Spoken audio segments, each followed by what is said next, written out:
pod kojim uslovima i kada se upotrebljava batina, to jeste šipka kao odgojna metoda. Znači,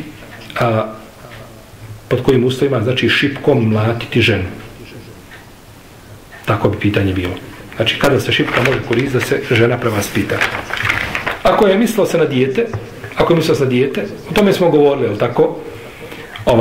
O tome smo govorili u predavanju odgoj djece i to sam si i u prošlom našem druženju, koliko se sjećam, znači uputio da poslušate, rekao sam 3. ili 5. predavanje, bilo je sve o načinu kako se dijete smije, znači, odgajati tim, jel tako, kada dolazi batina u pitanje i kako se dijete smije udarati, o tome smo govorili, neću to ponavljati.